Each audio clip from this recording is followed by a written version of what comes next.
Hi friends, welcome to grand way channel అండి. నేను instant sambar powder తయారు చేయబోతున్నానండి. ఎలా చేస్తానో చూద్దాం రండి.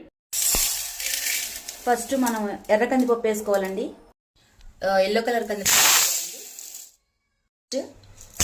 శనగపప్పు, మినపప్పు,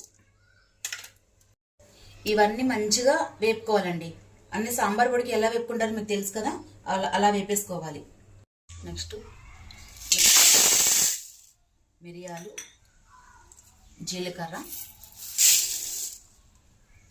ఆవాలు లాస్ట్లో వేసుకోవాలండి. ఇంకోటి దాల్చిన చెక్క.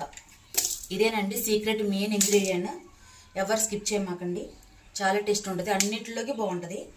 నా దగ్గర ధనియాలు లేవండి, ధనియాలు పొడి వేసుకుంటున్నా. మిరపకాయలు కూడా వేసుకోవట్లా, కారపొడి వేసుకుంటున్నాను. మీరు కారపొడి మిరపకాయలు కానీ ధనియాలు కానీ వేసుకోవచ్చు. ఆవాలు వేసాను, వెల్లుల్లిపాయలు కూడా వేసుకోవాలి.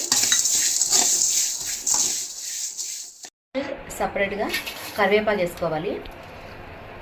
తర్వాత నేను సాంబార్లో వేసుకునే కారపొడి అండి,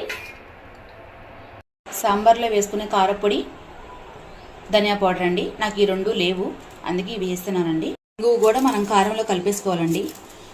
ఒక్కసారి సాంబార్ ట్రై చేయండి, చాలా అంటే చాలా టేస్టీగా ఉంటుంది. అన్నీ కలుపుకోవాలి ఫ్రెండ్స్, ఇట్లా వస్తుంది. మనం మిక్సీ వేసుకోవాలి. నెక్స్ట్ ఫ్రెండ్స్ ఇంగువ కారము కలుపుకున్నది కొంచెం మిక్సీలో వేస్తాను. నెక్స్ట్ ధనియాలు కూడా వేస్తాను. ఇవన్నీ వేపుకున్నాయి ఫ్రెండ్స్.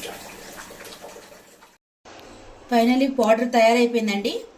చూడండి, మనం ఎంత క్వాంటిటీ వండుకుంటామో దాన్ని బట్టి ఒక 3 స్పూన్స్ కానీ 4 అట్లా, అంతకు మించి ఎక్కువ వేసుకోకూడదు, కానీ చాలా టేస్ట్ ఉంటుంది. ఒకసారి ట్రై చేయండి.